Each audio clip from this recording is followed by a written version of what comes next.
244 episodes. That's what we got. 244 episodes about a blue jay and a raccoon who did not want to rake the leaves. And that's genuinely what the show is on the surface. A bloke and his mate have a job. They are bad at the job. Their boss shouts at them about the job. Somewhere in the middle of that, a keyboard turns out to be magic. Or the leaves start biting people. And by the end of the 11 minutes, everything is back where it started, and nobody has learned anything. That was the deal. That was the whole arrangement between the show and us. And for about 6 years it held. I watched a chunk of it again recently. Not on purpose, really. It was one of those nights where you put something on because you don't want silence, and you pick the thing you know so well that your brain can just idle next to it. And I got about 4 episodes in before I started noticing that I was watching something quite different to the thing I remembered watching. Because underneath all of it, there's this other show. There's a yeti carrying around 2.5 centuries of grief who changed his own name, so he'd never stop thinking about a girl who died at a school dance. There's a lollipop-headed man being raised by an adoptive father who knows exactly what his son is for and has decided not to tell him. There's an intern nobody likes who was raised by a single mother who is a secret government agent, and now he's obsessed with finding her.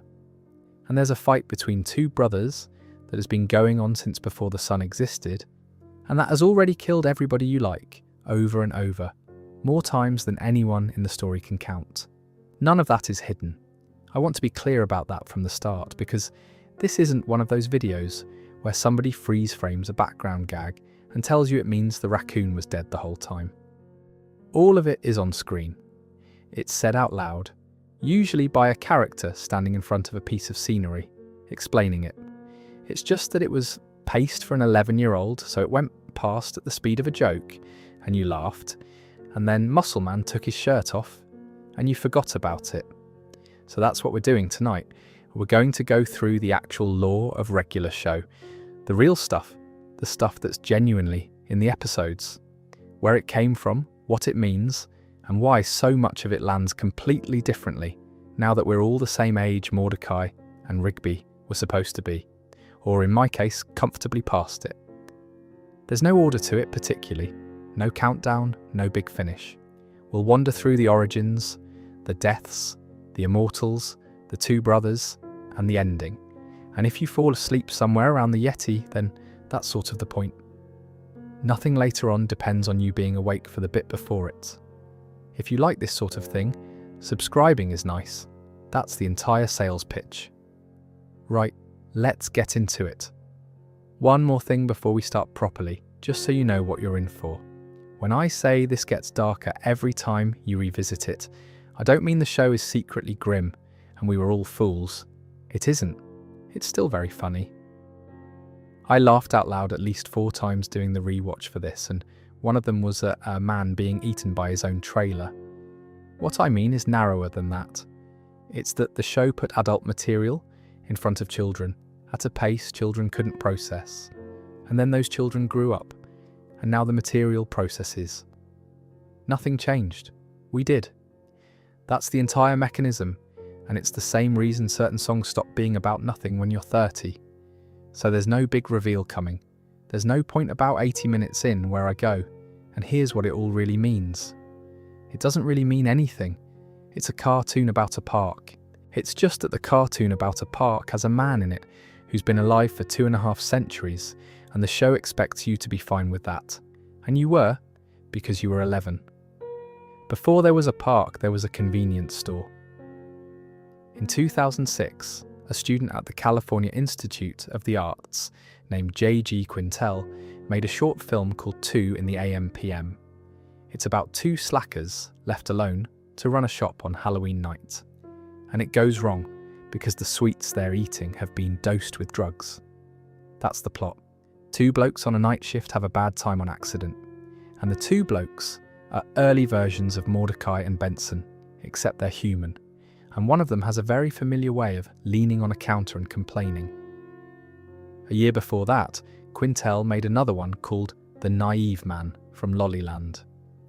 That one is about a foreign ambassador who visits the United States and discovers that his customs are not welcome here.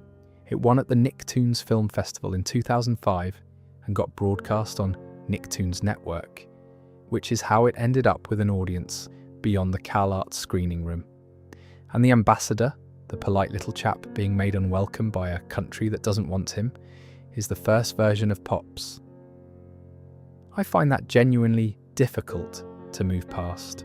The sweetest, gentlest character in the entire show started life as a study of somebody being politely rejected by a place he was trying to be nice to. That's not a character design. That's a thesis. So the two student films become the show, and the show goes on Cartoon Network, and everything gets softened. The drugs come out, the humans become a blue jay and a gumball machine. The ambassador gets a lollipop head and a park to live in. And the version we all watched at 4:30 in the afternoon is, technically speaking, the cleaned up one. That's a weird thing to sit with, because the cleaned up one still has an episode where a man's ghost band gets crushed by an RV and the resulting explosion skins and melts an entire audience. Here's a fun detail about how the show actually got made. The cast recorded their lines together in a room at the same time, rather than each actor going in on their own and reading into a microphone at nobody. That's unusual. Most animation is assembled from people alone in booths, which is part of why so much of it has that slightly hollow quality, like everyone's performing at a wall. Quintel wanted the opposite. He wanted it to sound like people talking, and he specifically wanted the characters not to talk loudly because he found most cartoons hard for adults to sit through. The volume was the problem, apparently, the shouting, and you can hear it. That's the thing. Go back and listen to any conversation between Mordecai and Rigby, and it's full of overlaps and mumbles and people trailing off, because they were actually in the room together and actually interrupting each other. It's why the show works as background noise at 1 a.m. and other cartoons don't.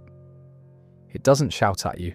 The other bit of the recipe is the 80s, and the reason for that is much less romantic than you'd hope.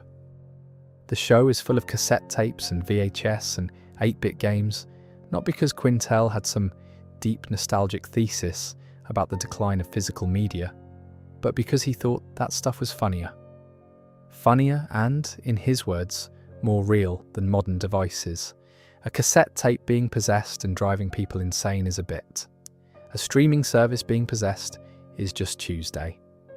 And it also means the show was already looking backwards while it aired, which is possibly why it doesn't feel dated now. You can't date something that was already in the past. There's one more thing worth knowing about the animation, which is that regular show was drawn by hand, on paper, then painted and composited digitally? Sure, but the drawings themselves were physical objects that existed. In 2010, going forward into 2017, that was already an old-fashioned way to do it. So you end up with this show that's hand-drawn, recorded live in a room, set in a decade that had already ended, made by a bloke whose 2 calling cards were a drug trip and a story about a foreigner being rejected. It was never for kids. It was on a channel for kids. Those are completely different facts. And we all had about 15 years to notice. While we're on the making of it, the guest cast is genuinely absurd, and I want to run through some of it because it tells you who is actually watching. Tim Curry turns up. Tim Curry plays the leader of a sentient evil hot dog.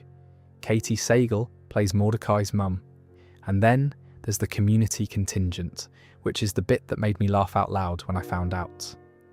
Joel McHale, Yvette Nicole Brown, Donald Glover, and Gillian Jacobs all appear across the run, some of them in the same episode. You do not book Tim Curry for a children's programme. You book Tim Curry because the writer's room is full of adults who grew up on Tim Curry, and the budget said yes. That's the show's real audience, showing through the cracks. The kids were watching. The kids were not the client. Here's a strange one though, and it's my favourite bit of production trivia in the whole series. One episode aired looking wrong. The colours were off. Everything looked slightly ill. And the reason is that Cartoon Network accidentally broadcast an unfinished version, and then quietly aired the correct one a few days later, like nothing had happened. Think about that for a second. There is an unfinished, incorrectly coloured cut of a regular show episode that went out on television once to whoever happened to be sat there, and then never again. That's a genuine lost broadcast, not a creepypasta, not a made-up tape in somebody's uncle's basement. An actual thing that actually aired once by mistake and was withdrawn. The fandom made up hundreds of stories about hidden episodes, and the only real one was a colour error. I love that. There's something very regular show about it. The real mystery was administrative. The comedy DNA is worth a mention too, since it explains the rhythm. Quintel's influences were British, the Mighty Boosh, the IT crowd, that lot. That's why the humour has that quality of two people having a stupid conversation for slightly too long, rather than a joke arriving on schedule every 9 seconds. And the structural formula, once you see it, you can't unsee it. Every episode is a snowball. Something mundane starts rolling, mowing a lawn, getting a burger, buying a chair, and it picks up layers as it goes until it's a supernatural avalanche that threatens the entire park. That's it. That's the machine. 244 times. The genius of it is that the snowball always starts with a chore. For the record, since somebody always asks, it ran from September 2010 to January 2017. 8 seasons, mostly 11 minutes an episode. 4 Primetime Emmy nominations, with 1 win, 2 Annie nominations, 3 BAFTA Children's Award nominations. That's a strange trophy cabinet for a programme about 2 blokes not doing their jobs, and it tells you the industry knew what it had, even while the marketing department was selling it as after-school filler. Mordecai and Rigby are 23, by the way. Both of them. That's stated. They're 23 years old, living at their workplace in the same room, working a job with no ceiling on it. And I remember watching that at 11 and thinking they were impossibly old and cool. And I remember watching it again recently and thinking, lads, let's talk about the job for a bit, because the job is the actual premise and it never gets discussed. Mordecai and Rigby are groundskeepers. That's it. They mow, they rake, they set up chairs, they clean things. It's manual labour at a public park owned by a rich old man who is never there. And the running joke of the entire series is that they don't do it. And Benson shouts at them, and then they don't do it again next week. But here's the bit that quietly falls apart the moment you have your own payslip. In an episode called Brilliant Century Duck Crisis Special, Mordecai gets offered $100 for the rights to his likeness. And he reacts to this the way you'd react to a month's wages. $100 a month.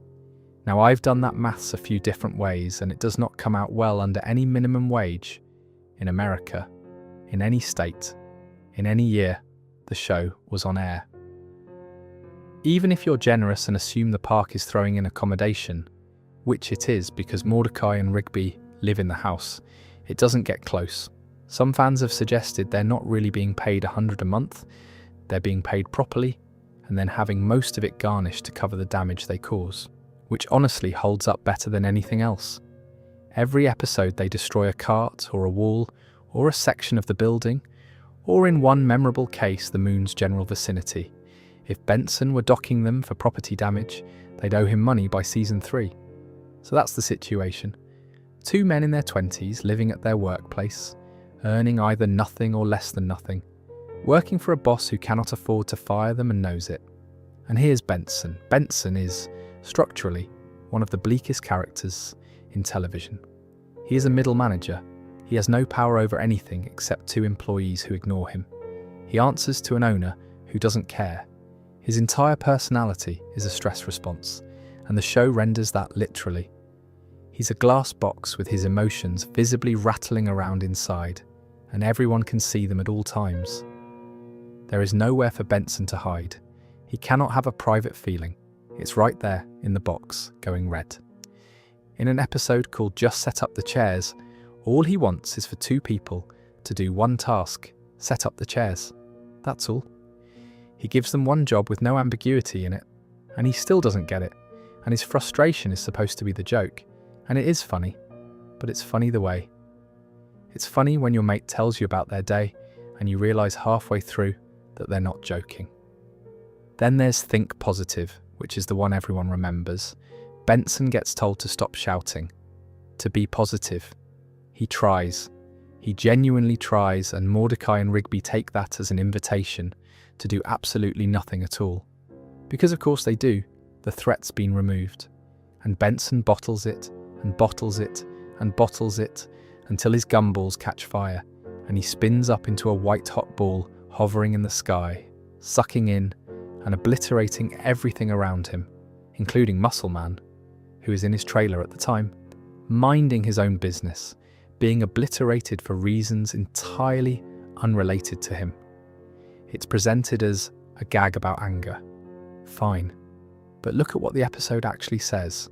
Benson's rage is the only thing holding that park together, and the moment he's forced to suppress it, he becomes a weapon of mass destruction. His anger isn't a flaw, it's load-bearing. Take it away and the whole thing goes up. And the show knows this because it never actually fixes him. He gets softer over the years, genuinely.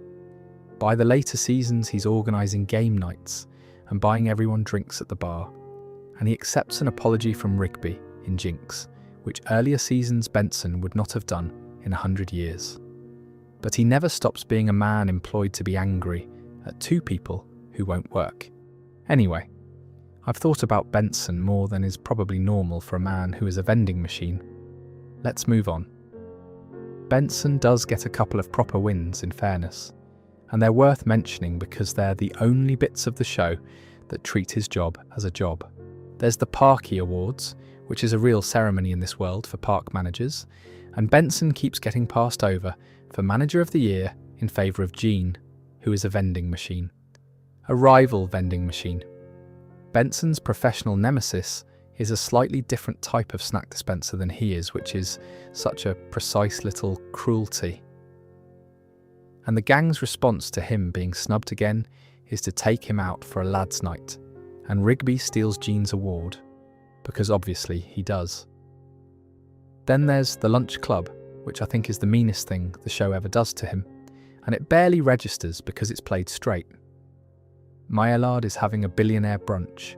Rigby ruins it by falling asleep on a lawnmower, and Maillard's response is to lock Rigby and Benson in Benson's office and inform them that one of them has to write a letter of resignation before 5 o'clock, or they're both fired. Benson gets blamed for not disciplining his employees. That's the charge. His crime is that the two men he shouts at every single day did not listen to him, again, and the owner's solution is to make him choose between his own job and theirs, in a room, on a clock.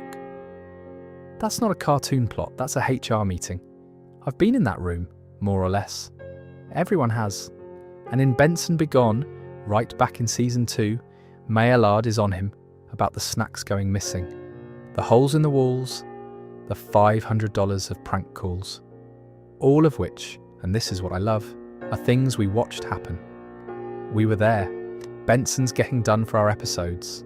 And a last note on those two, because it's the thing that keeps them employed. They're not useless. That's the joke everyone misses.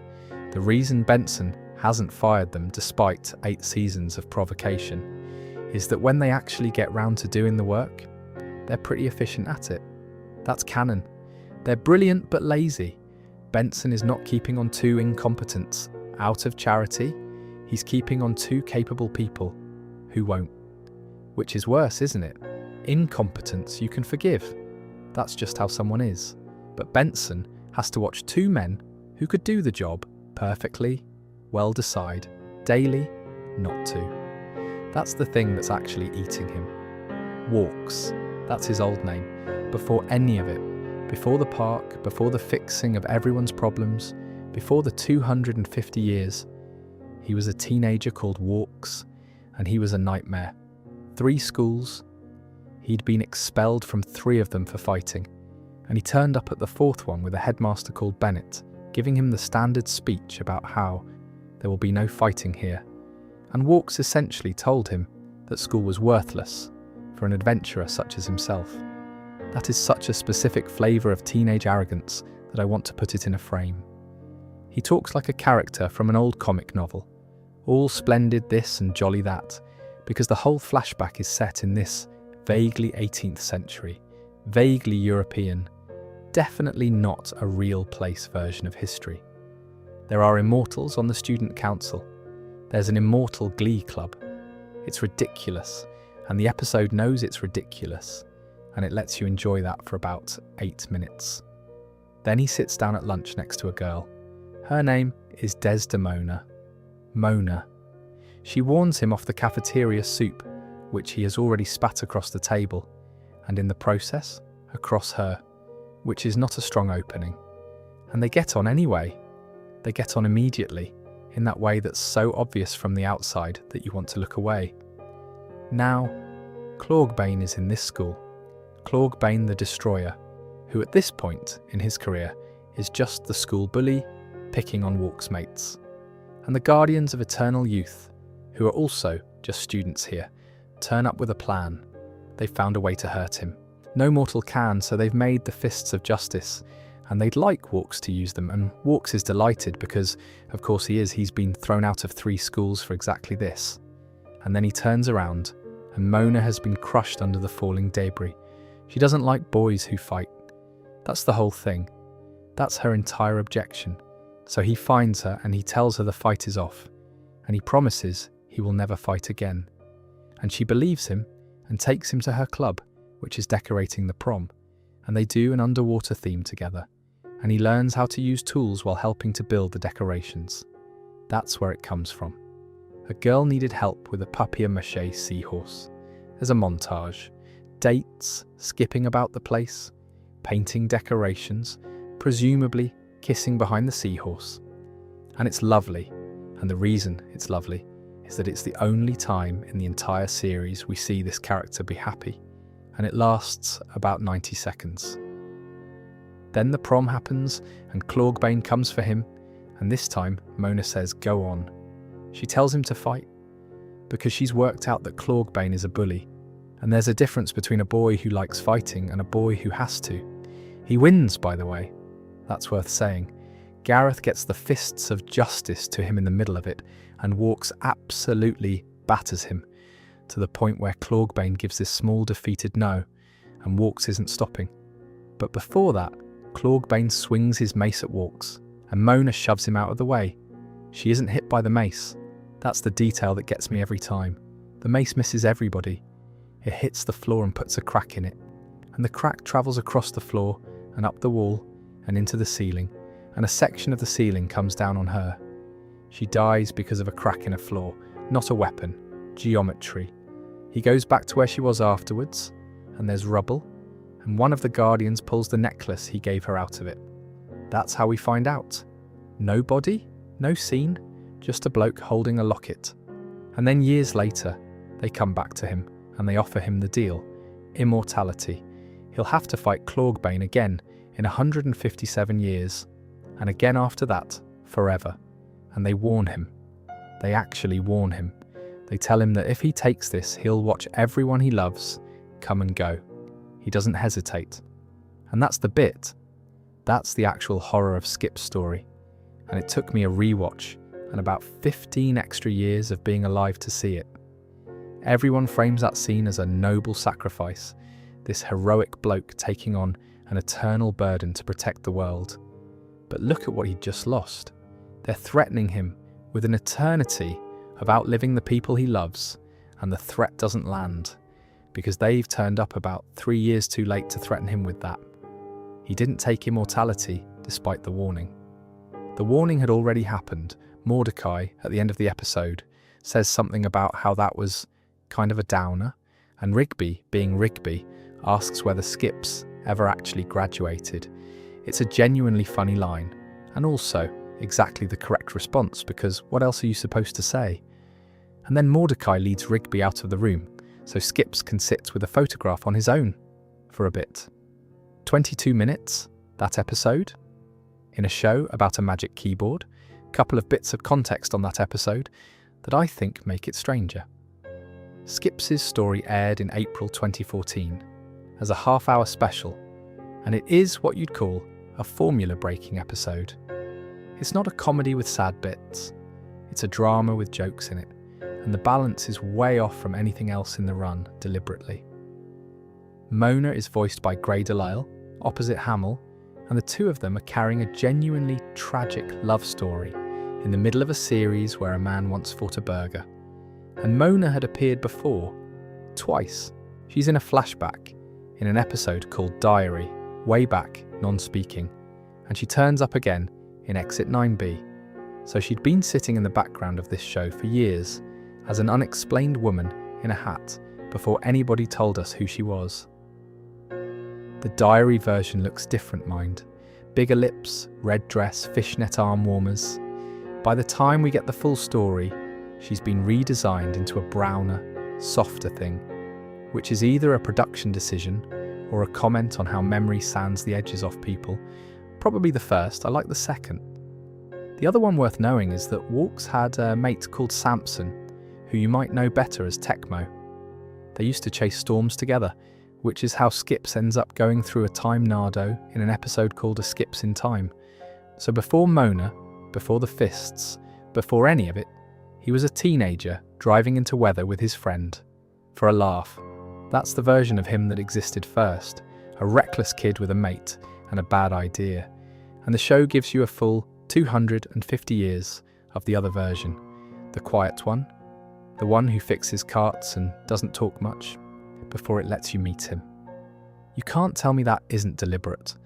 There's a lovely throwaway in that episode too, which is that everyone went to school together. Well, only Kenny, who went to school with them, is immortal. That's the gag, and it's also the world building. The Guardians, Gary, Clawgbane, Skips, all of them. Same school, same year, same prom. The entire supernatural apparatus of this universe is a class photo. Some of the most important cosmic forces in regular show are beings Skips first met when he was 16, which explains a great deal about how they all behave, frankly. There's a photograph. He keeps it. That's where the last episode leaves him, and it's where I want to start this bit because we've done the how and I don't want to do the how again. We're on to the arithmetic now. The skipping. Everybody clocks the skipping in about episode 2 because he's a 6'3" Yeti built like a fridge, and he moves around the park like a child crossing a playground. It's a visual gag. It's meant to be a visual gag, and it works as one for about 3 full seasons before the show quietly tells you what it is. Mona suggested it. That's all. They'd skipped around the school together 3 times in regular show lore, and she made a joke that they should call him Skips instead of Walks. And she also floated Ulks, which he found very funny, and which is the sort of stupid thing you say to somebody you fancy. That's the entire origin, a nickname somebody invented while messing about. And years after she died, when the Guardians told him the deal required a new name, that's what he reached for. So every single time you have seen this character move, in every episode for 8 seasons, he has been performing a joke a dead girl made. He does it because it's the only way he knows to stay close to her. He said that, out loud, in a cartoon that aired at tea time. He walks exactly once, in an episode called Over the Top, and I'll come back round to that one, because it's got other problems. Now the maintenance, which never comes up. Skips' immortality is not a switch that got flipped, it's a subscription. Every year, on his birthday, he has to perform a spirit dance directed at the Guardians of Eternal Youth to keep it going. If he doesn't, it lapses. So this man, who is centuries old, became immortal through a mystical ritual he undertook when he had nothing left. I've seen people call that funny, and it is funny. It's also the single most accurate depiction of grief I've ever seen in a children's cartoon, and I don't think that was on purpose. You do the ritual, every year, on the date. Whether you feel like it or not, whether it means anything to you that morning or not. You do the thing because stopping is worse than doing it. Then there's the fight itself. 157 years between rounds. That's the cycle. And people hear that number and think, well, that's not so bad. That's basically retirement with one bad afternoon in it. But but work it through. He's had that fight before, and he'll have it again, and the gap between is long enough that almost everyone who watched him do it last time is dead by the time he does it next.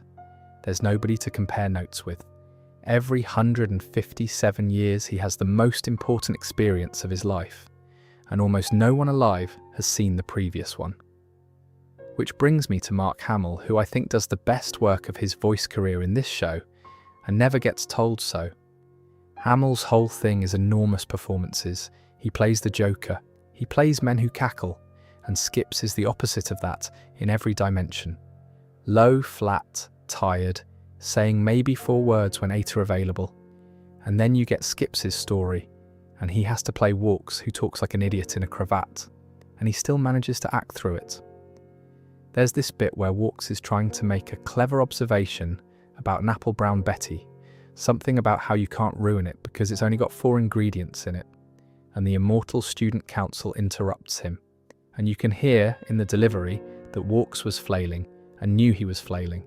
That's a lot to get across while doing a silly voice. Anyway, the photograph. He's still holding it, presumably, forever, and the Guardians will need him again in about a century, and he'll be there, because he said he would, and he does the dance every year without being asked. Let's talk about somebody else for a bit.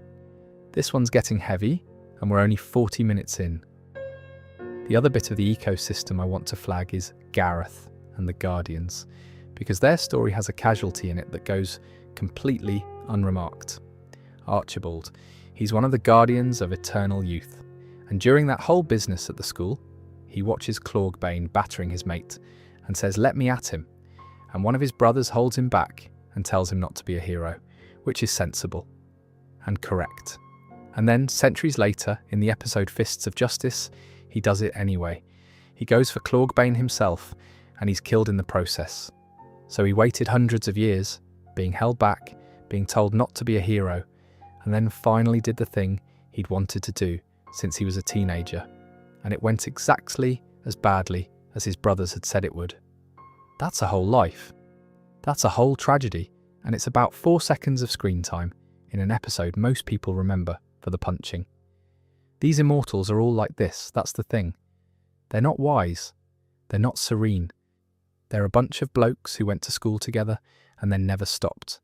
And they've carried the same arguments and grudges and unfinished business across 3 centuries, because nothing ever forced them to resolve any of it.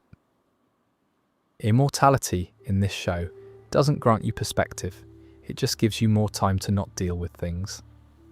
Which honestly is probably accurate. There's a running gag about the swimming as well, which I only appreciated properly on the rewatch. Mordecai and Rigby are astonished when Skips mentions that not waiting to swim after eating has never once killed him. 250 years of data. He's checked. He's been in a position to actually test the thing your nan told you, and he's got the sample size. And the answer is no, it's fine. It's never been linked to drowning. That's what immortality is for, apparently. Settling arguments about lunch. And Gary. I should say something about Gary since he keeps turning up. Gary is a Mormon boy who lives in Utah. That's his whole deal. He was Gareth once back at the school, one of the lads, and now he's a messenger with a vehicle who shows up when he's needed and gives people lifts. He's the one who gets the Fists of Justice to Walks in the middle of the worst night of his life. He's the one who catches Thomas when he goes off the motorway. The most important character in several of these stories is a bloke with a car, which again, that is exactly how it works. Whatever else is going on, whatever cosmic apparatus is grinding away above your head, the thing that actually saves you on the night is usually somebody who is willing to come and get you. Death came to Muscle Man's proposal. I want to sit with that sentence for a minute before we do anything else with it, because it's such a perfect little summary of how this show operates. Muscle Man and Starla get married. There's a guest list. Somebody put death on it. Somebody wrote his name down and presumably sorted out his seating and worked out whether he was having the chicken. He also turned up to Pops' party in Cheer Up Pops. He fought on their side in the final battle. He's in exit 9B when the cavalry arrives. This is not a villain, is what I'm saying. This is a bloke they know. He's British, obviously. Leather, motorbike, the accent, the whole package, and he's got this permanently unbothered quality about him that I think is the joke, and also, on reflection, the point. Death is not out to get anybody in this show. He's just doing a job, and the park lot are an ongoing administrative headache for him. And he's a bit annoyed about it in the way you'd be annoyed about a difficult client. He's got a son, is the other thing. Thomas, 300 years old, turns up in an episode called Playdate and ruins a night out that Mordecai and CJ had been trying to have because Death needed a babysitter. A 300-year-old child. Death has childcare problems, and he's got a rival sort of in Skips, because Skips being immortal makes Death's job noticeably harder than it already was. There's a whole bowling episode, Skips Strikes, where Death tries to embarrass him by revealing his real name to his mates, which is a genuinely petty thing to do, and I respect it enormously. They've played dodgeball against each other. They arm wrestle, which brings us to the arm wrestling, and to the part of this that I do think is properly dark once you follow it through. Skips arm wrestles Death to bring Rigby back to life. That's the plot of Over the Top. It's presented as this triumphant moment, the big man stepping up for his mate. But Rigby is dead in that episode because Skips killed him. Skips is the reason there's a body. They got into an arm wrestling contest, the competitiveness took over, and Skips broke him, and then had to go and negotiate with an entity for the return of the corpse he'd made. And the show does not treat that as a big deal. It's a Tuesday, Rigby comes back, everyone gets on with it, and the following week they're arguing about a video game. That's the actual position this show takes on mortality, and I'd argue it's bleaker than any of the stuff that looks scarier. Death isn't tragic here. Death is bureaucratic. It's a form you can get out of if you know the right Yeti. And the thing about making death negotiable is that you also make it meaningless. And once it's meaningless, it stops being an event and starts being a mild inconvenience, which is exactly how the characters treat it. Rigby doesn't have a crisis about having been dead. He doesn't think about it again. Here's a fun detail I like. There's a whole ecosystem of these guys. The guardians of eternal youth are floating baby heads who administer immortality. There's a god of basketball. There's Tecmo. There's Gary, who is a ghost and drives a car. And all of them turn up when Skips calls in Exit 9B, like a group chat going off. This is a supernatural civil service, and Skips has been networking within it for 200 years. The one that undoes me slightly is that Death gets an invite to the wedding of a man whose entire personality is jokes about his mum. Those two know each other. They've spoken. There was a conversation at some point where Death said, "Yeah, all right, I'll come," and Muscle Man said, "Sick, bro." I don't know. Something about that is very funny to me at 1 a.m. Here's a fun detail about the supernatural admin since we're in it. In Skip Strikes, which is a bowling episode, Death's whole play is to humiliate Skip socially. Not kill him. He can't. That's the problem. That's the entire basis of their relationship. So instead, he tries to tell Skip's mates his real name, which is the pettiest possible attack, and exactly what you do to someone you've been annoyed at for 200 years and can't touch. Think about the timeline on that grudge. Death has known this bloke since the 18th century. He's been mildly irritated by him for longer than most countries have existed, and his best available weapon is a name. The dodgeball tournament is the other one, and again, look at the format. They've played sports, there's a fixture list, Skips and Death have a competitive history the way you'd have one with a bloke from work. And when the chips are properly down, in Exit 9B, Skips calls and Death comes. That's the relationship. They wind each other up for centuries, and then he turns up. Which, yeah, that's most of the men I know. And there's Death Punchies, which is the one where Rigby learns a ridiculously powerful fighting technique and immediately starts using it on his mates for fun. Sensei is the one who teaches him. Skips, who knows exactly what happens when you give a teenager a weapon. hands one to Rigby because Rigby asked nicely. He learned nothing from the school, is what I'm saying. 250 years, and he did the exact thing that was done to him. A trucker hat. That's what Rigby went into a coma for. Not a car, not money, not a girl. A trucker hat with the words, "I'm excellent" written on it, which you win by eating a 12-egg omelette at the Excellent restaurant within an hour. Rigby is allergic to eggs. He knows he's allergic to eggs. He does it anyway, because he becomes obsessed with winning the Excellent trucker hat, and the allergy does exactly what an allergy does, and he ends up in hospital in a coma with his mates standing around the bed.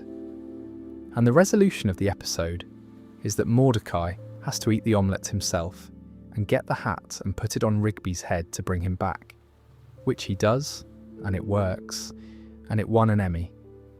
Genuinely, it was nominated for Short Format Animation 2012. The best thing the show ever did, by the industry's own reckoning, is an episode where a man nearly dies of eggs for headwear. Fun fact on that one, by the way. The challenge has actually been recreated in real life. It's based on an actual thing at an actual restaurant in California, which I find quite reassuring somehow. Somebody out there has that hat.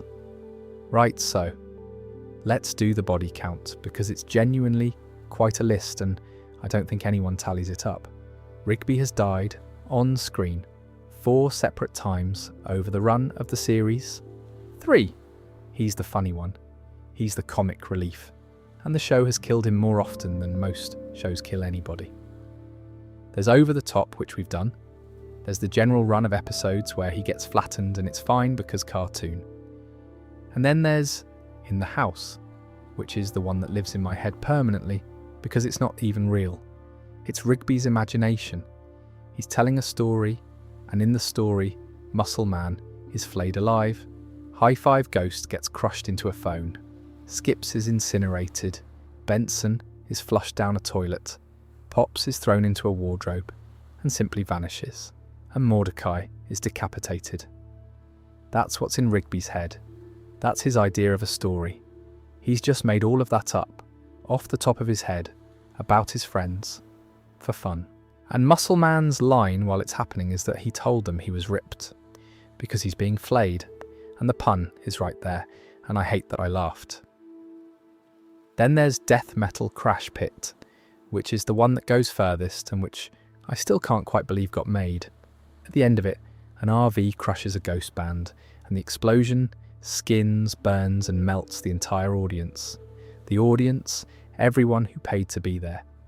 There are eyeballs hanging out of skulls in shot, in a Cartoon Network programme, and it kills Muscle Man and High Five Ghost as well, who were just there watching a gig.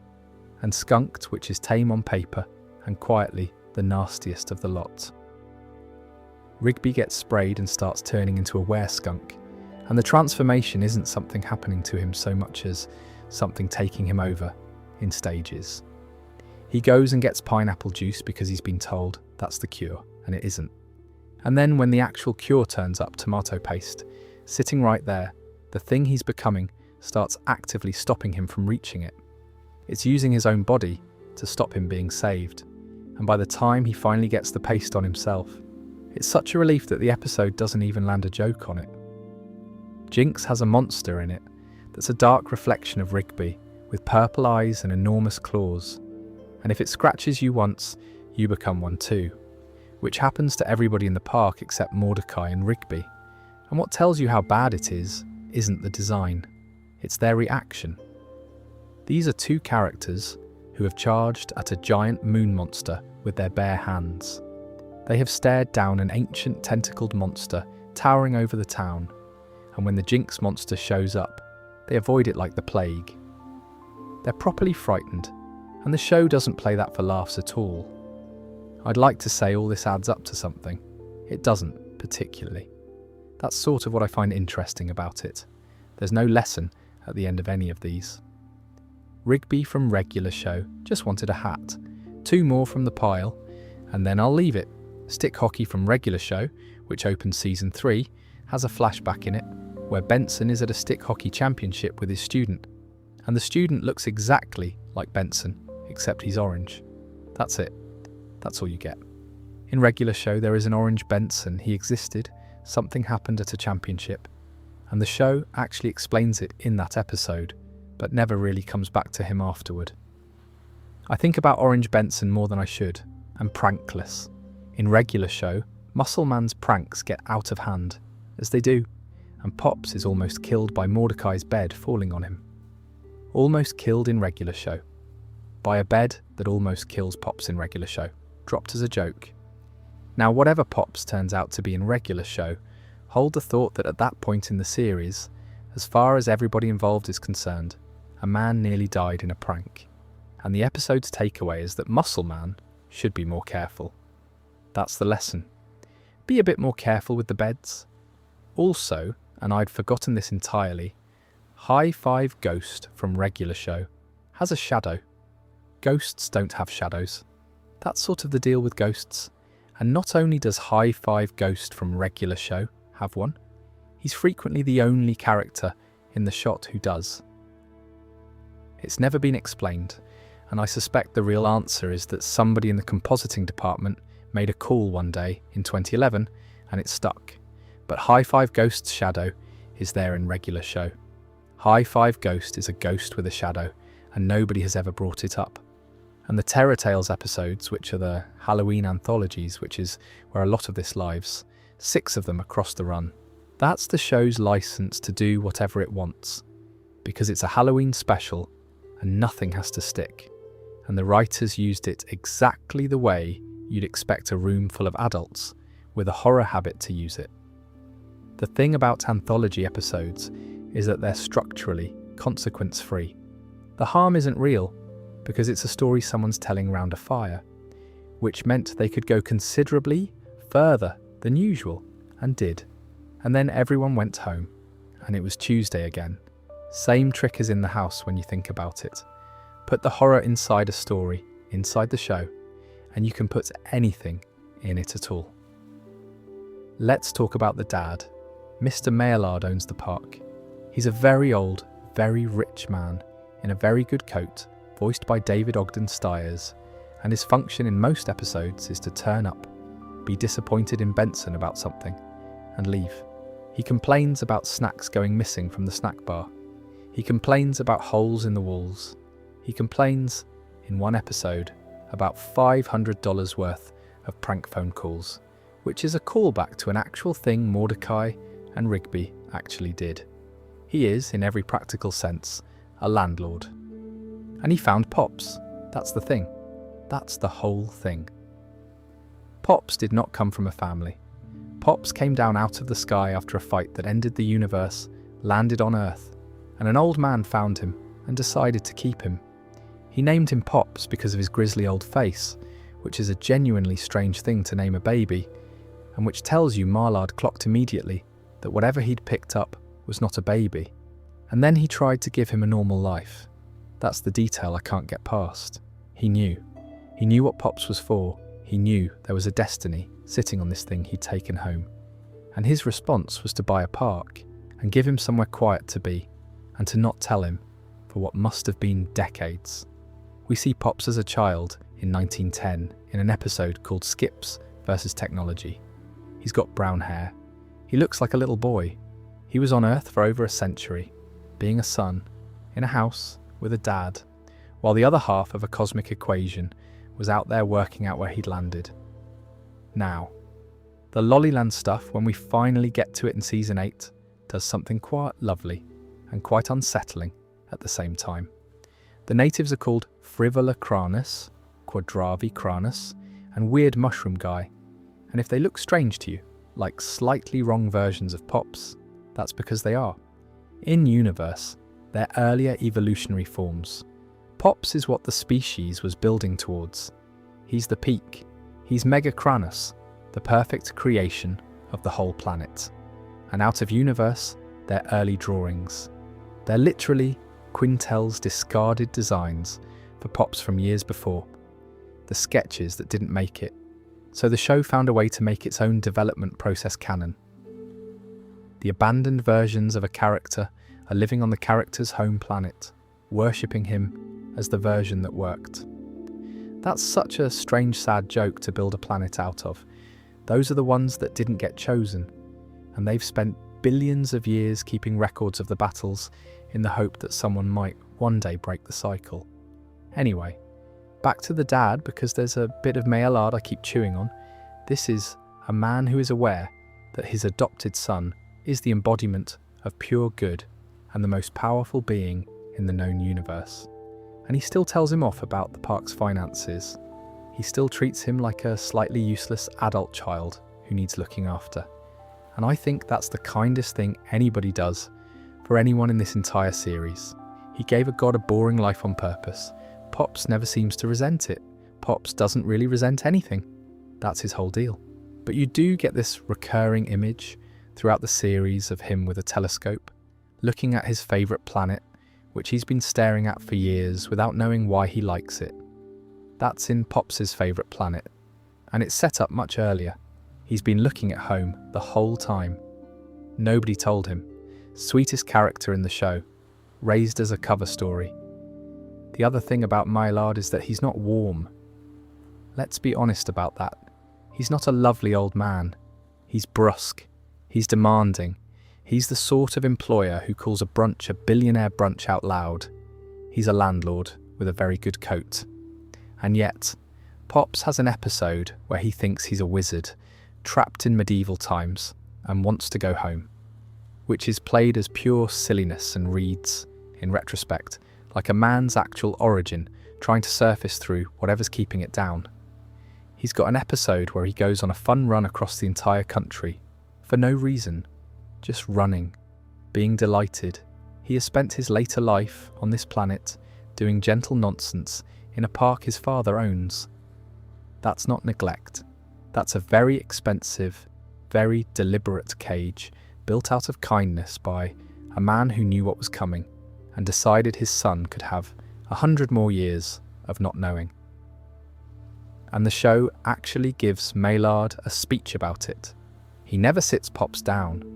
He never gets a scene where he explains himself and gets absolution. He just quietly buys the park, employs a gumball machine to run it, and lets his son look at his own home planet through a telescope every night without ever mentioning that it's his. I don't know if that's love or cowardice. Probably both. Usually is. The name thing is worth a beat, actually. Pops is called Pops for one of two reasons, and the show never picks. Either it's because he's based on a lollipop, which is what he was in the student film, or it's because of his age. His age! That's the joke. Mr. Maillard looked at him and thought, this one's old, I'll call him Pops. And he was right. He's younger than Maillard. He's older than Skips, who's the oldest character in the show by any normal reckoning. He is, according to Maillard and Earl both, as old as the universe. Possibly older, given the resets. Third oldest in the park gang, on paper. Actually, older than the concept of time. The old man named him for looking like an old man, and accidentally got it exactly right. Small one, this. In Terror Tales of the Park the 4, Benson shoves Pops into a hole in the ground, and Pops' head still sticks out of the hole afterwards, because it's too big to fit.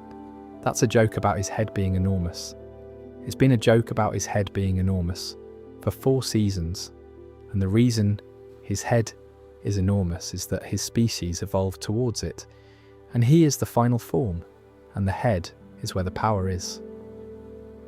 They spent 8 years making fun of the exact thing that makes him a god. Robert Englund plays Anti-Pops. I want to lead with the casting because I think it's the single funniest production decision in the show, and also, once you think about it for 10 seconds, one of the more revealing ones. Robert Englund is Freddy Krueger.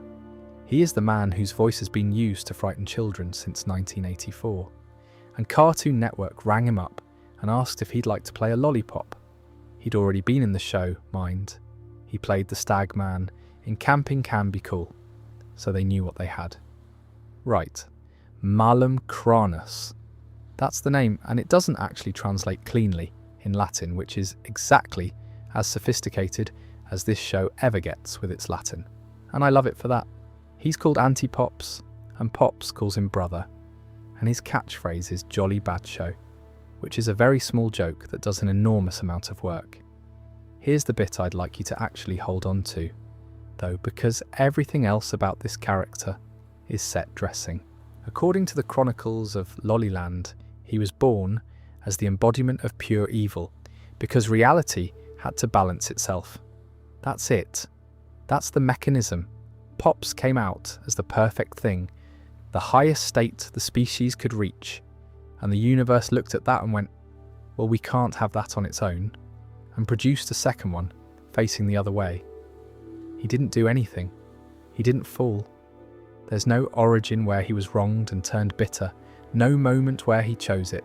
He was manufactured as a counterweight. He exists because his brother is nice. And I think that's genuinely the darkest single idea in the whole series. And it's delivered in about 9 seconds by a mushroom. Because look at what that means for him. Every horrible thing he does, and he does plenty, is him performing the function he was created for. He erases a shop clerk from existence for being slow with change. He gets furious that his noodles came without the special sauce, and then gets more furious that the lowest rating he can leave the noodle company is 0 stars, rather than -5, which is the funniest he ever is. He calls blue orange and orange blue just to be contrary, at the level of colour. He is being evil about a noodle order because that is what he was built to be, all the way down, in every direction, forever. Then there's Earl. Earl is Pops' trainer. Little bloke, been with him for the whole thing, training him every cycle. And Anti-Pops erases him. Properly. Earl is the one character in the entire series that Anti-Pops kills permanently. And the way the erasing works is that you get turned into a sticky note and then into a plain white box. That's the visual. Not blood, not a body. A white box like a file that failed to load. There's something about that image that I find much worse than anything with teeth in it. Being killed is one thing, being closed is another. And here's the detail that changes the whole reading, which I only clocked properly on the rewatch. Right at the very end, in the last moments, Anti-Pops shows remorse. He regrets it. After billions of years of being the thing reality built to cancel out his brother, he gets about 4 seconds of being sorry. And in the afterlife, afterwards, he's fine. He's playful. He's friendly. He's got a healthy relationship with Pops. He's a completely different bloke, and I don't think he changed. I think he just finally got somewhere that wasn't asking him to be the opposite of something. Jolly bad show, mate. Genuinely. Worth running through what he can actually do because the power set is absurd, and it's mostly about deletion. He can erase things by shooting them, by unleashing white glitches, or by warping reality around them. That's the escalation across the season. Early on he's got to point. By the end of the season, he can erase things from existence by unleashing his reality warping energy. He deletes a phone by considering it. And the erasing goes through defences because it's not damage, it's cancellation. There's nothing to survive. He can manipulate matter, create things, throw energy about, and turn a falling star into a weapon. Pops has the mirror image of all of it, including a blast that undoes the erasing and brings things back, and the ability to turn a wall into a group of butterflies, which is such a Pops way to demonstrate godhood that it barely registers as a power. Then there's the bounty hunters because Anti-Pops wants to capture Pops and force the fight. That's the season 8 arc in a sentence. He knows the fight always draws, so his entire plan is to find Pops and kill him before the fight. Off schedule, cheating, breaking the cycle from the outside. He hires people, he puts a price on his brother, he tricks him into a space arcade and nearly does it. Which is when Earl steps in front of it. That's what the erasing of Earl is. It's not a random cruelty, it's a bloke taking a bullet for the man he's been training since the beginning of time. And the wider galaxy knows about all this. There's a resistance. There's an organised movement of people sworn to protect Pops. and they've got a name for antipops, and the name is he who will erase us. Not he who will kill us. Erase. They know the difference. That's what the whole universe is frightened of. Not dying. Being closed. For what it's worth, the design is a lift, and I think it's a deliberate one. The dark figure, the glowing white eyes, the universal scale. That's the anti-spiral out of Gurren Lagann. And the whole final battle is doing Dragon Ball Z's Frieza saga, openly, on purpose, right down to killing off two main characters, so the hero can unleash the fury and transform. Fitting, in a way. The most cosmically serious thing this show ever did is a bit. It's an homage. The universe ends in the style of a Saturday morning anime, because the writers loved Saturday morning anime. There's also Mr. Ross earlier in the series, who also wanted to destroy the park, also had an army, also had a personal grudge.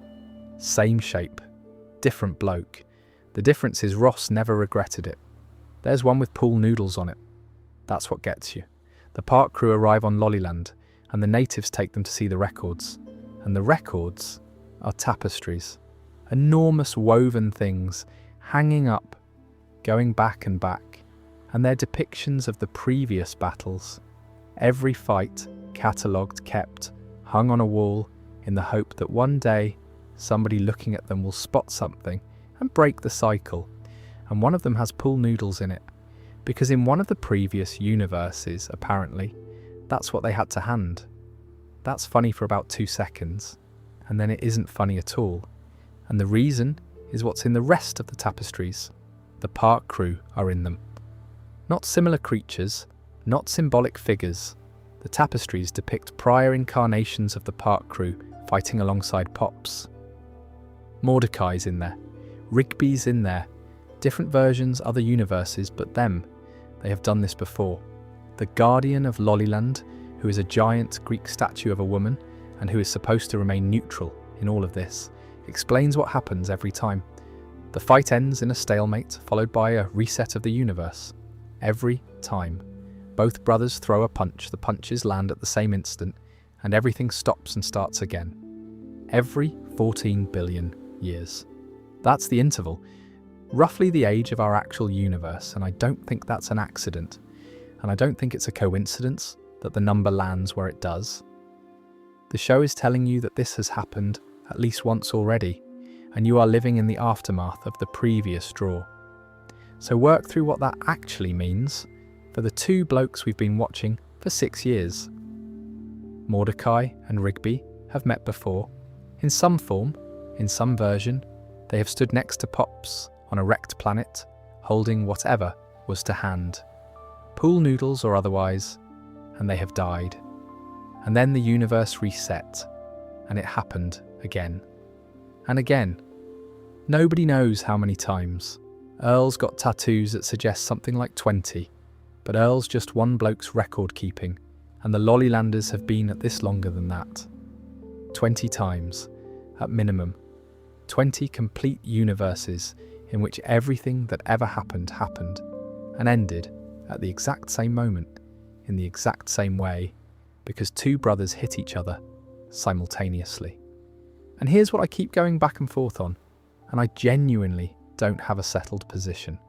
You can read that as the bleakest thing imaginable. None of it matters. Every choice anybody makes gets wiped. The show spent 8 seasons on character growth, and the universe has already thrown away 20 complete drafts of these people. Or you can read it the other way. In every version of everything, in every universe that has ever existed, Mordecai found Rigby. That's not nothing. 20 times at least, out of infinite possible arrangements of matter, those two ended up mates. The tapestries aren't a record of failure. They're a record of a friendship that keeps happening. I go back and forth. Depends what mood I'm in, honestly. Sort of like how you can look at an old photo and it's either lovely that you were there or unbearable that you can't go back. And it's the same photo either way, and the only thing that's changed is you. There's a bit of me that thinks the show wants both. It's not resolving that for you. It hangs the tapestries up and lets you have a look. And the Lollylanders, the discarded ones, the drafts, have been keeping the archive going the whole time. Billions of years of filing, hoping somebody notices something, which eventually somebody does, but we're a long way off that yet, and I'm not doing the ending here. One more thing on the Guardian of Lollyland, because she's got a rule and she breaks it. She's supposed to remain neutral. That's the position. She's the archivist, the keeper, the giant statue who explains the cycle and hangs the tapestries and does not intervene, because presumably intervening is precisely what you're not allowed to do when you're the one keeping the records. And in the final battle, she fights. She doesn't pick a side. After what must be an unimaginable stretch of time spent watching this happen and writing it down and doing nothing, she gets involved. The show doesn't make a thing of it. It's in the middle of an enormous action sequence with about 40 characters in it, and you'd miss it entirely. But that's a being whose entire identity is impartiality deciding, on this one, that she's had enough. Which sort of tells you something about why this run of the cycle came out differently. Actually, it isn't just Mordecai and Rigby doing something clever. Everyone did something they hadn't done before. Pops let his mates set traps, which he was reluctant about, because it felt like cheating. The Guardian never broke neutrality. Even the Guardians of Eternal Youth turned up, and Death turned up, and 2 rival disc formats turned up. Every previous universe, apparently, they did it properly.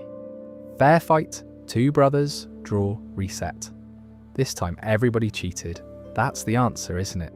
That's the actual solution to a 14 billion year problem. Nobody played fair. And Pops, for all this, never gets to know most of it. That's the bit I'd forgotten. He knows he's got a brother. He knows there's a fight. But the sheer weight of the archive, the 20-odd previous versions of himself and everyone he loves, the fact that his friends have died for him in universes he can't remember. He only learns that in the last few episodes of his life. Standing in a room, being shown a wall, he has nightmares about it. That's how Season 8 eventually focuses on him, essentially. Pops has bad dreams and Mordecai and Rigby comfort him, which is a sentence I'd like you to sit with, because for 6 years those 2 were the ones who needed comforting. They grew up exactly in time to be useful once. One more from Lollyland, because it's the detail that makes the whole arrangement feel deliberate rather than accidental. Every time the universe resets, Lollyland is the only planet that remains unscathed, the only one. Everything else goes and comes back, and this one little world just sits there through all of it, keeping the records, holding the tapestries, watching the same fight happen again and again from a seat that never gets destroyed. That's not luck. Somebody somewhere at some point built the arrangement that way. The archive is protected. It survives the reset on purpose, which means whoever set this up wanted a witness. They wanted somebody to remember. And the only beings who get to remember are the discarded drafts, the shapes the species passed through on the way to Pops, sitting on the one planet that never burns, filing it all, hoping. The theme tune is wrong. That's how it starts. Season 6 opens, and before you get the titles, you get this cold open, which the show had basically never done. And there's a bearded man chasing the park staff around, shooting them with a laser stun gun, while a new intern watches from the doorway on his first day. And then the titles come up and the music is a dark remix of itself, which actually happens in Season 6. Same tune, wrong key. I remember that landing at the time actually. That's the moment where the show tells you it's going to be a different sort of show now, and it does it purely with sound design. So the setup, everyone's been brainwashed except Mordecai and Rigby, who escaped 2 months into the future through a hole in space-time using the time machine from Bad Kiss. And they come back to a park that's a construction site, and their friends have been given new identities, and this bit is played mostly for jokes. Muscle Man's a professor of quantum physics now, which is very funny. High Five Ghost is delivering pizzas. Pops needs a tyre fixed and takes it to a bloke called Skips, who he's never met. The jokes stop when they try to snap Skips out of it, and he pins both of them against a wall by their throats. Right, Garrett Bobby Ferguson Jr., son of Garrett Bobby Ferguson, the giant floating head Mordecai and Rigby beat at a video game in an episode called High Score, about 2 years earlier. His dad died as a result of that, and his entire plan, the freeway, the brainwashing, all of it, is revenge. He's building Exit 9B as a gateway to the fiery centre of the Earth, and he says it out loud. When the freeway is complete, his dad, along with everyone else Mordecai and Rigby have ever destroyed, will come back from beyond the grave, everyone else they've ever destroyed. And the portal opens, and out they come. Dozens of them. Not 2 or 3. Dozens. The zombies from grave sites, the Urge from Trashboat, Giant Susan from Benson Begone, Broseph Chillaxton, the game store manager, the Stag Man. A game store manager, mate. Mordecai killed the game store manager, a bloke who worked in a shop. Nobody in the show says the word. That's what I find so extraordinary about it. The word is murder, and the episode is a celebration, a big joyful anniversary special, stuffed with callbacks, and everyone in the audience, including me at the time, went, yes, brilliant, it's the Lemon Chef, and did not stop to think about why the Lemon Chef needed reviving. The park crew have a body count. It's large enough to populate a small army. It came out of a hole in the ground and marched at them in formation.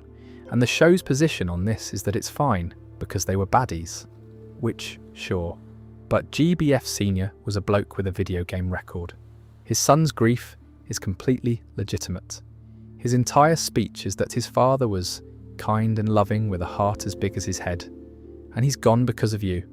And Muscle Man's response is a sarcastic good one, dudes. The other thing about Exit 9B is the ending, which hangs on the intern. GBF Jr. needs every park employee's signature, and Thomas is one, so Thomas gets a laser gun pointed at his head, and Benson's response is to complain about the timing of having hired him. And then Thomas throws coffee in the bloke's face, gets kicked off a motorway, gets saved by a ghost in a car, and signs the document, which sucks the entire freeway, and everyone on it back into the underworld, while both Ferguson's heads explode. Then he rings his mum and tells her he's decided not to quit the internship. We're going to talk about that phone call. The bit of Exit 9B I actually think is the best work in it is the memories. And it's the bit everyone skips because it's the boring half. When Mordecai and Rigby snap each of their friends out of the brainwashing, you get a flashback sequence. And the flashbacks aren't generic, they're specific episodes. Skips gets Diary, The Power, Death Punchies, This Is My Jam, Over the Top, and Skip Strikes. Pops gets The Power, Karaoke Video, Prankless, Just Set Up the Chairs, Go Viral, Brain Eraser, Sugar Rush, and The Best Burger in the World. Muscle Man gets Trash Boat, Big Winner, Slam Dunk, Fuzzy Dice, In the House, Gut Model, Muscle Mentor, and Death Metal Crash Pit. Benson gets Just Set Up the Chairs, Fortune Cookie, Weekend at Benson's, Think Positive, Brain Eraser, Prank Callers, Excellent, and Busted Cart. And High Five Ghost gets himself as a baby, himself in high school, and my mum, Rage Against the TV and Fuzzy Dice. That's what's in these people. That's the load-bearing material of an entire personality, according to the show. Not childhoods, not families, 3 years of episodes. That's a proper idea, tucked into an anniversary special. The thing that makes Benson Benson is a list of afternoons at work. The thing that makes Skips himself is a photograph and about 5 arguments. And when the show wants to prove these characters are real, the evidence it reaches for is us, our memories of watching. It's using the audience's recall as the character's soul. High Five Ghosts is the one that stops me, because his flashbacks include being a baby and being at school. He's a ghost. He was a baby ghost. He went to school as a ghost. It has never been explained, and I've decided I don't want it to be. Oh, and a nice bit of foreshadowing, this one. Almost every villain from the previous 3 seasons comes out of that portal. Almost. The Capicola gang aren't there, and the reason turns out to be that they're not actually dead, which the show confirms in a later episode. So somebody sat down and checked the guest list, against the death toll. The ham-boning is the other thing I want to flag from that episode, and it's the best running gag in the series.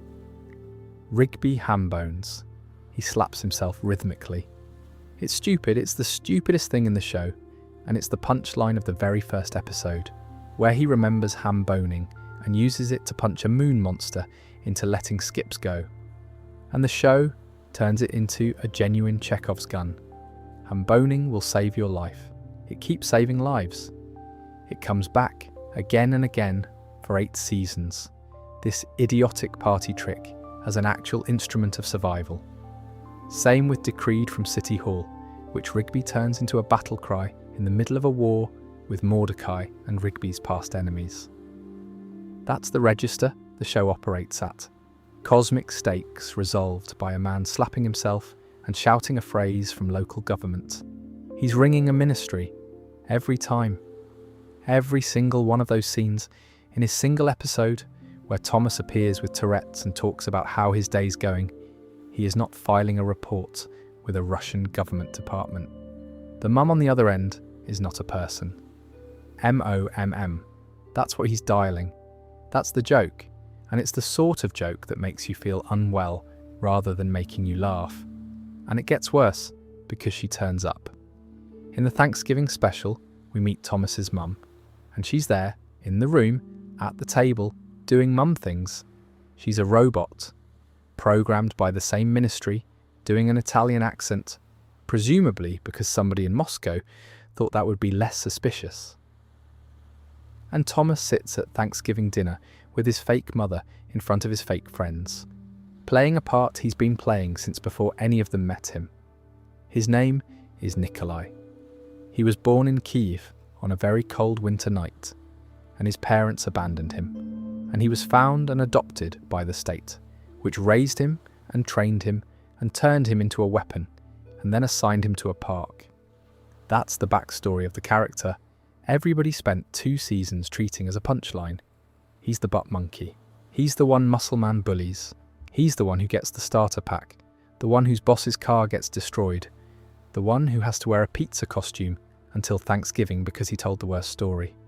And that was all deliberate on his part, which is the bit that really gets me, because the show tells you outright that his intern personality was a mask.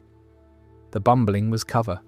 He was choosing to be pathetic in front of them, every day, on purpose, for years. And there's a hint in there the whole time which I did not spot, and I don't know anybody who did. In Thomas Fights Back, when he goes undercover at the rival park, the alias he picks is Nicholas. Now the mission, Russia wants the park. Genuinely, that's it at first. They want to steal an American park and take it home so they can improve their own parks, which is such a small human, slightly sad ambition for a superpower to have, that I almost admire it. That's what Nikolai signs up for. Groundskeeping espionage. Except that isn't the plan. The actual plan is that Russia and America have a treaty saying they won't fire missiles at each other. So Russia intends to lift chunks of America out of the ground and fly them into missiles instead, on the grounds that technically nothing has been fired from Russian soil, and the park is the test case, and everyone standing on it dies, and he turns the landmass around. That's the moment. That's where he stops being an asset and starts being a person, and the reason given in the episode is that he remembered being praised. The park lot congratulated him once for saving the place, and were nice to him when he spent time with them, and that was apparently enough to outweigh an entire childhood of state conditioning. Sounds absurd until you remember he was abandoned as a newborn and raised by an institution, and then it just sounds like a bloke encountering kindness for the first time at 20-something and not knowing what to do with it. There's a line before that, when Rigby's trying to talk him round, and Nikolai turns on him and asks why he's acting like a friend when they were never close. And he's right. He's completely right. They weren't. Nobody made much effort with Thomas. He was around for 2 years and he's not really mates with any of them. And part of that is his cover, and part of that is that they couldn't be bothered. He does it anyway. And then he can't stay, because he's now committed treason against 2 countries, and Benson offers him a job, and he has to say no. He does this whole thing about being forever on the run, living on the lam, hiding in the shadows, forever watching, forever listening, like some land-living shadow, hiding, watching, listening guy. Because he's rubbish at speeches and it's the most Thomas he's ever been in the exact moment, he stops being Thomas. And Rigby says, "You'll always be Thomas to us." He comes back once, to Muscleman's wedding, dressed as an old man. He's in the background of Rigby's graduation, sat in a chair with a drink, watching the dome go up. They wrote him out of the finale on purpose, because the arc had ended well, and they didn't want to poke it. Last we hear, he's in Montreal. He runs a video shop that only rents spy films. No notes, that's perfect. Natalia. We should do Natalia because Benson's part in this is the funniest and saddest thing in the episode. She's the other spy. She's Nikolai's partner, working the same operation, and she gets close to Benson under the name Natalie. And Benson falls for it completely. And I mean completely. She puts handcuffs on him, and he does not question it. He's given no reason at all to think this is above board, and he simply decides not to think about it. Mordecai eventually has to point out to him, out loud, mid-crisis, that she has tried to kill them, and Benson's response is that he thinks they could have worked it out. Then she gets eaten by a whale, and he cries out in horror. That's a man who's been so lonely for so long that an active attempt on his life reads to him as a rough patch in a relationship. And the show plays it entirely for laughs. It's a gag, it's a great gag. It's also the loneliest thing anybody says in the entire series, and it's said by a vending machine about a woman being eaten. There's a detail underneath it too. Benson mentions that he and Audrey broke up months ago and that he was devastated the whole time, and nobody else remembers this happening. At least a few of them noticed. He'd been going through a breakup at work in front of all of them for months, and it did not register with a single person. Anyway, Nikolai gets out via a fake death and a sewer tunnel, and his rendezvous point turns out to be a submarine. There is no regular show character named Nikolai who lives in a submarine. In international waters. That's why he's not at Pop's funeral in the finale, by the way, and why he's not in the last episode at all. He's still on the run from both the US and Russia, and Guy's Night 2 confirms he's out there, somewhere in the water. Everyone else got a statue and a reunion. He went back to Russia. Small detail on the cover, which I love. Thomas drove a 2001 Subaru Forester. Not a spy car, a Forester. 15 years old at the time. That's a bloke going to a job he doesn't want in a car he doesn't care about, which is exactly the impression a deep cover operative would want to give, and which also means somebody in the ministry signed off a budget line for a used estate car. It gets destroyed in starter pack, by the way, so he lost it. He was undercover for 2 years, and Muscleman wrecked his car as a welcome present. He uses their faces. That's the detail from the epilogue that I don't think gets discussed enough. Mordecai leaves the park, becomes a proper artist, gets successful, and in his paintings, if you look, he's using Margaret's likeness and CJ's likeness, both of them. The two women he spent 6 years being a disaster around are in his body of work. He's married to somebody else by then, a bat, an artist, and the writers eventually gave her the name Steph, which wasn't in the show at all. Head writer Matt Price came up with it on Reddit afterwards because Quintel likes the Goonies, and one of the writers confirmed there'd never been a plan to name her. She's the woman he ends up with, and she nearly didn't have a name. So let's go backwards through this, because forwards is just a lad being useless, and backwards it's something a bit sadder. Margaret first, years of it, years of Mordecai standing in a coffee shop, having a small heart attack about saying a sentence. And eventually they get together in season 4, and then she leaves for college, and he goes into a depression. Properly. The show does not sugarcoat that, it just moves on quickly. Then CJ, who I liked, and who I think the show did wrong. They meet, they get on, they have loads in common, they part ways. They meet again at New Year's, they get together, and then the entire relationship is spent with Margaret hovering at the edge of it, coming back from college, being around, and CJ watching Mordecai enjoy her company. That's not a made-up problem. That's a real thing that was really happening. There's Merry Christmas Mordecai, where CJ sees him and Margaret accidentally kiss and drives off. There's the chopper flight party, where CJ loses it and wrecks the relationship. And there's Dumped at the Altar. Right, Dumped at the Altar, Mordecai's worst hour. And it's not close. It's Muscle Man's wedding, the man's happiest day. Rigby has told Mordecai to go with his gut, which is not what Rigby meant, and Mordecai stands up in the middle of somebody else's wedding and gives a speech about how he isn't sure he's found his perfect soulmate. In front of everyone, with CJ sat there, and CJ is driven to angry tears and breaks up with him on the spot, and that is her last speaking role in the entire series. That's it. That's the last time we ever hear her voice. She gets to be humiliated at a wedding, and then the show is done with her, and she and Mordecai never speak again, and in the epilogue she's a professional dodgeball player who hasn't spoken to him in years. I've seen a lot of takes on this, and most of them are about whether Mordecai deserves it, and I think that's the wrong argument. My problem is that I genuinely can't tell whether the show thinks he's in the wrong. It clearly knows it's a bad thing to do because Rigby says so immediately, and the episode ends on that bitter note deliberately. But it never actually holds him to it. He wanders off into Dumptown, which is the other one worth mentioning because Dumptown, USA is a whole city of men who got dumped and gave up on life, and Mordecai goes and lives there, and Rigby has to risk his own relationship to drag him out. That's an entire town of blokes who stopped. That's a very specific thing to put in a cartoon, and it's very funny, and it's also the least funny thing in the world if you've ever known anybody who lived there. And then right at the end, he's fine. He's an artist with a family and chest hair, and word of God says he stayed friends with Margaret.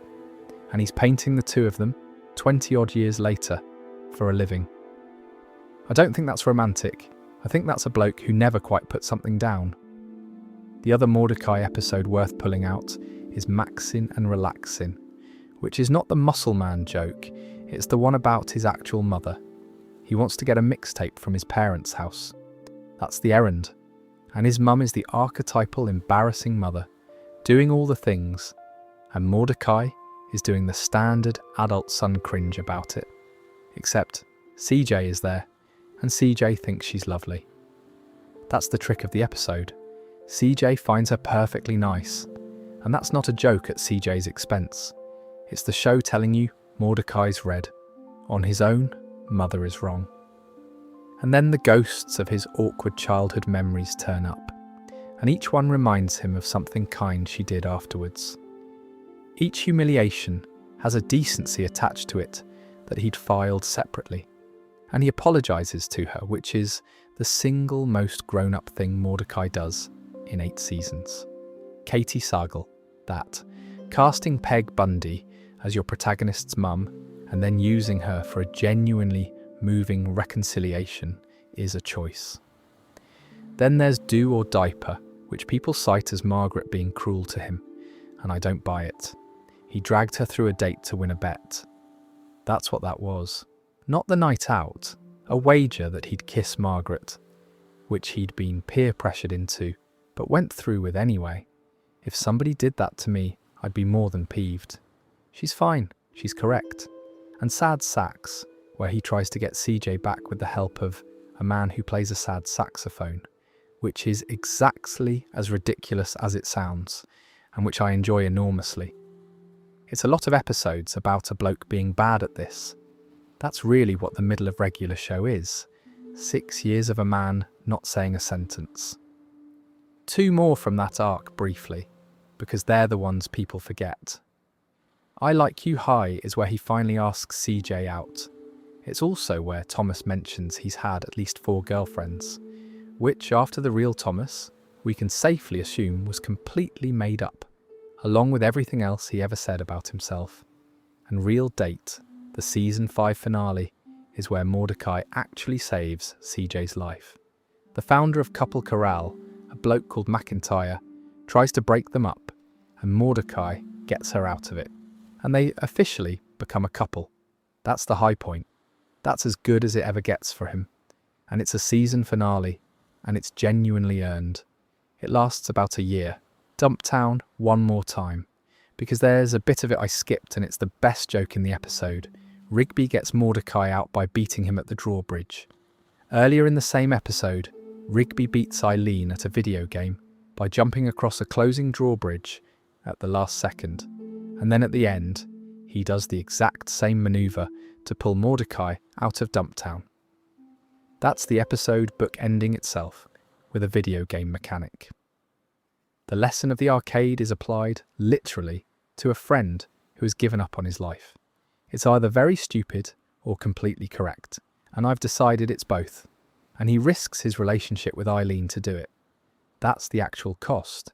He puts the good thing he's finally got on the line to go and fetch a bloke who wouldn't do the same for him. And he does it without being asked, and the show never mentions it again. CJ's dad, quickly, because she got more of a life than people remember. Her father is Carl Putter, and there's an episode where she's desperate to beat him at mini-golf, purely to prove to him that she's as good as he is. That's her arc when she's not being a love interest. She's got her own dad problem, running parallel to everyone else's dad problem in this show, and it barely gets touched, and she becomes a professional dodgeball player in the epilogue. That's her ending, and honestly, good. She got out. She found a thing she was excellent at, and she went and did it, and she never rang him again. I'd take that over being painted. Muscle Man's dad is dead. He wrote a letter before he went. The life lesson one, the one you're meant to get when you're grown. And on the morning of his wedding, Muscle Man cannot find it. And he doesn't say, "I'm upset about my dad." He smashes things. He goes through the venue destroying whatever's to hand on his wedding day because a piece of paper is missing. Rigby finds it, and Mordecai reads it out. And it's from Muscle Dad, and it says that the Sorensteins have big guts for a reason. It's not fat in there, it's wisdom. Good luck on your journey, Muscle Son. And that's the whole letter. That's the entire inheritance, a gut joke and a blessing. Now, every My Mum joke, all of them, hundreds of them across 8 seasons. The most annoying running gag on television, the thing that made you want to put your foot through the telly when you were 12. Go back and listen to them knowing that his dad is dead and that the last piece of parenting he ever received arrived as a note. They're not jokes, they're a coping mechanism with a punchline attached. That's a bloke who found one thing that reliably gets a reaction out of a room and has been doing it ever since, because the alternative is sitting quietly. And then there's how he proposes, which is in The End of Muscle Man, and which is completely unhinged. He tricks everybody into believing he's dying. He gets them all to help him complete a bucket list, under the impression that they're giving a dying man his last wishes, and the last item is the proposal. That's how this man expresses love, through an elaborate lie about his own death that involves emotionally wringing out everyone he knows. Oh, I love him. I want to be clear, he's my favourite, and I'm not being sarcastic. He's the least examined character in the show, and there's more going on in him than in most of the cast, right? Rigby. Rigby didn't finish school. That's the underneath of the whole character, and the show sits on it for 6 seasons before doing anything with it. He's a dropout with a dead-end job living in his mate's room, and the reason he's like that is not that he's stupid. He's not stupid, he's just almost never in his life finished anything. So in season 7 he goes back to high school as an adult and does it. And his relationship with his parents is difficult in a way the show's unusually honest about, because his dad is not warm, and Rigby has to sneak his dad's car out of the garage just to take Eileen to the prom, which is the sort of small domestic humiliation the show usually skips. And he gets his diploma, and on the day he gets it, Mordecai snaps at him and abandons him. Out of jealousy. That's what it is, and the show doesn't hide it. Mordecai is stagnant, Rigby is finally moving, and Mordecai cannot handle it, so he ruins the day. They reconcile by the end, because they always do, but the thing that gets exposed on the way is that a good chunk of Mordecai's affection for Rigby has always been built on being the one who's doing better. Take that away, and something under it goes rotten, which reframes about 4 seasons of early episodes, honestly. All that stuff where they're constantly trying to defeat each other, humiliate each other, win. Do me a solid, where Rigby agrees to a double date so he can cash in 10 solids that end up making Mordecai's evening worse. That's not banter. Or it's not only banter, they love each other. Genuinely, obviously, across many years of their lives, apparently. But there's a competitiveness sitting underneath it that the show keeps poking at and never fully resolves. And I think that's the most accurate thing about it. That's just what a lot of long friendships between men actually look like from the inside. Anyway, Rigby ends up married to Eileen with 2 daughters and a diploma. He got there. Took him 30 years. Right, the graduation, because it's a half-hour special, and it's where the whole thing turns. Rigby's graduation day special. That's the season 7 finale, the last episode before the show goes to space. And it does something quite bold. It takes the emotional climax of a 6-season arc, and then bolts a science fiction premise onto the end of it. Rigby graduates. Rigby actually graduates. And then the park launches into space. The dome, if you've not seen it, is a whole storyline of its own. There's a scientific experiment happening in the park across season 7, with a dome and a team of scientists, and Benson develops a crush on one of them, which is Pam, which is who he ends up with. That's where that comes from, and the dome turns out to be a rocket, and the park goes up, and season 8 is regular show in space. Thomas is in that shot, sat in a chair, drink in hand, watching his friends leave the planet from a distance because he can't go over and say goodbye. And there's the movie, which sits inside season 7 and which does the time Nardo. High school lab experiment goes wrong, a timonado forms, the universe is about to end, and future Rigby comes back to warn the present ones. And the thing they have to save, the actual stakes of the film, is their friendship. That's the object under threat, not the world. The world's just the packaging, which, given what we now know about the tapestries and the 20-odd previous universes, is a much bigger claim than it looked like at the time. The show made a feature film whose thesis is that these two being mates is a load-bearing element of reality, and then 2 years later, it turned out to be literally true. And Mitch, while we're here, that's his name, Mitchell Sorenstein. Nobody calls him that. 8 seasons and he's muscle man to everyone, including mostly himself.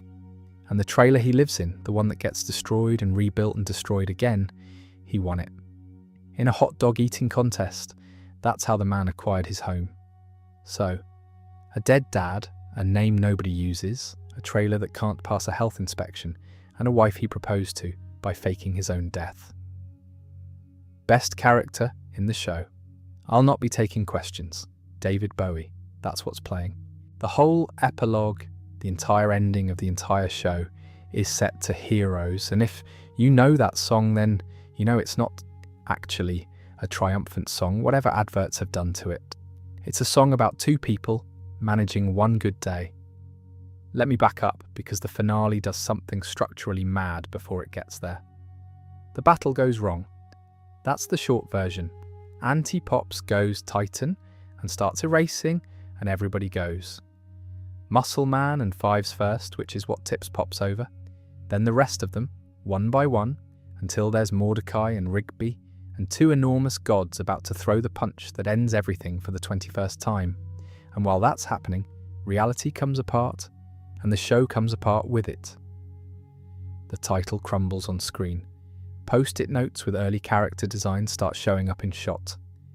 Mordecai looks up and sees his own dialogue written out in front of him. At one point, Pops takes a detour into the original student film, into Lollyland, into 2005. The program is disassembling itself in real time and showing you the workings. Then Mordecai and Rigby fly in between the fists, and part 3 starts, and it's The Power. Season 1, Episode 1. Title card and all. Exactly as it began.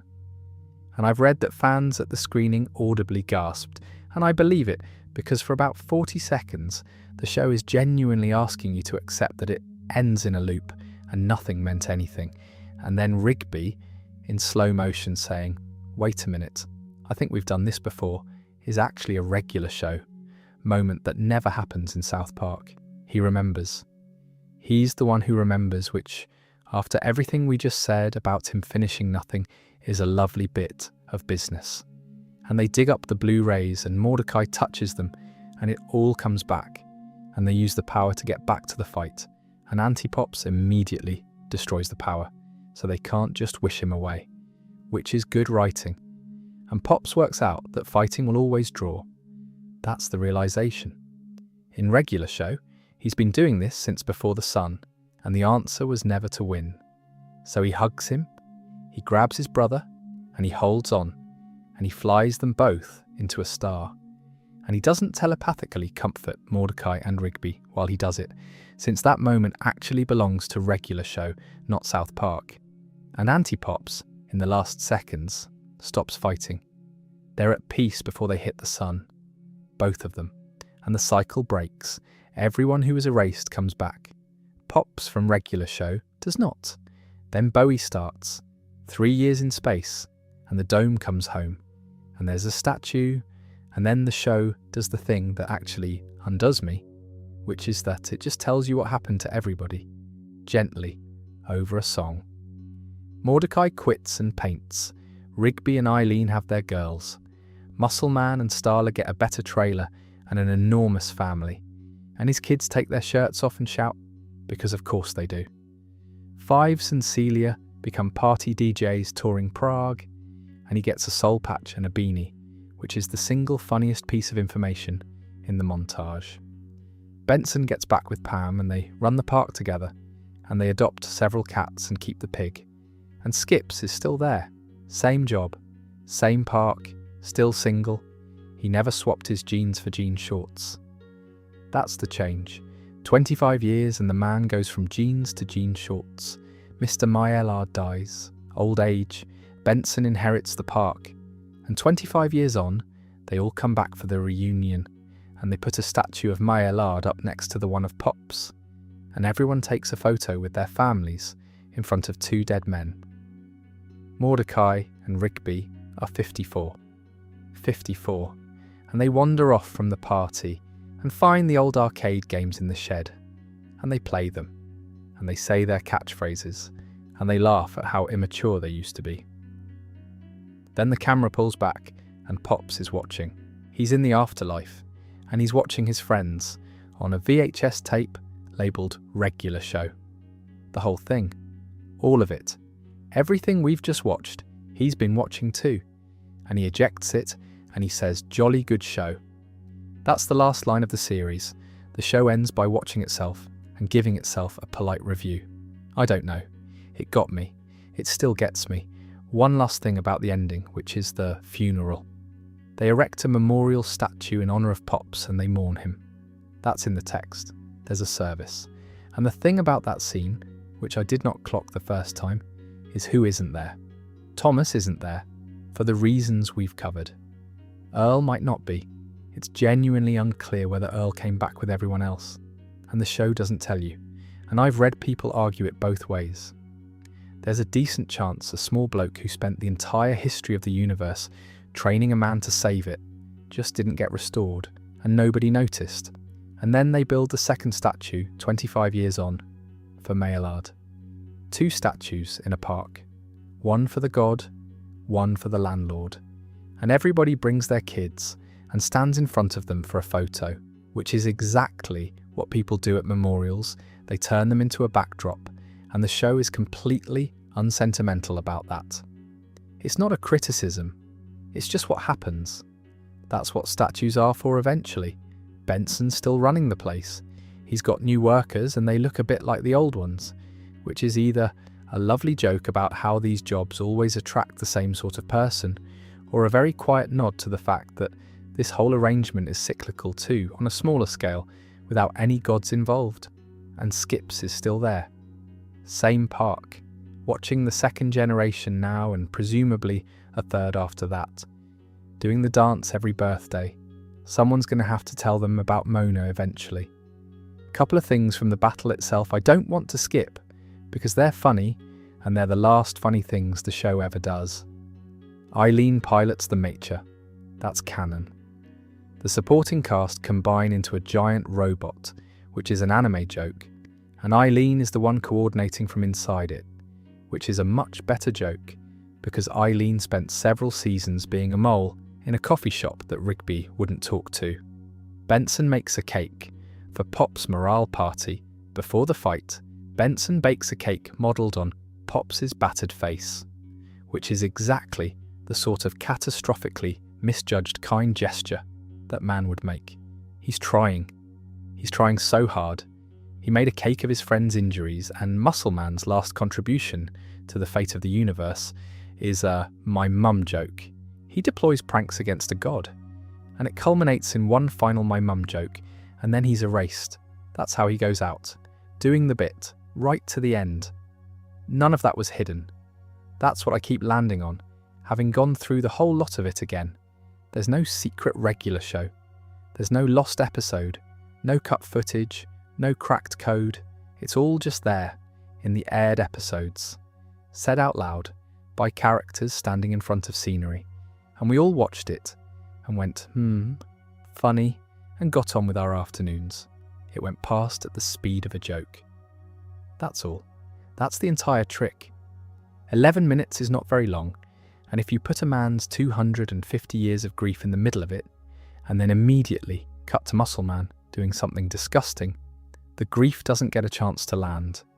It's not that it wasn't there, it's that it was paced for somebody who'd be doing homework in 40 minutes. And I think that's why it holds up so much better than the things that were trying to be deep on purpose. It never announced any of it. Nobody sat you down. The show just quietly assumed that if you needed the sad bit, you'd find the sad bit. And if you didn't, there was a Yeti doing a funny walk. And both of those were fine. Quintel's back, by the way. There's a new one, regular show, The Lost Tapes, which turned up in May 2026 with him running it. I've not seen enough of it to have a proper opinion, and I'm not going to pretend otherwise at this hour. Give it a bit. I'll probably do something on it once there's a decent chunk to talk about. Anyway, that's the park. Sleep well. And the song. I keep coming back to the song. Heroes is from 1977. It's David Bowie, and if you've only ever heard it in an advert or over a montage of athletes, you'd think it was about winning. And it isn't.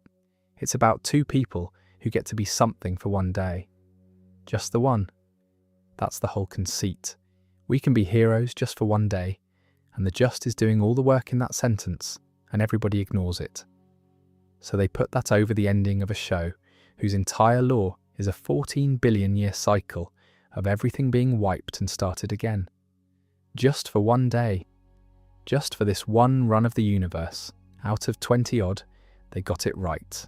And everyone got to have a life, and Pops didn't. I don't think that was an accident. I think somebody in that room picked that song for exactly that reason, and then never said a word about it. And that really is it. 261 of them, a park, a magic keyboard, and a bloke who kept a photograph for 250 years. Thanks for hanging about. Go to sleep.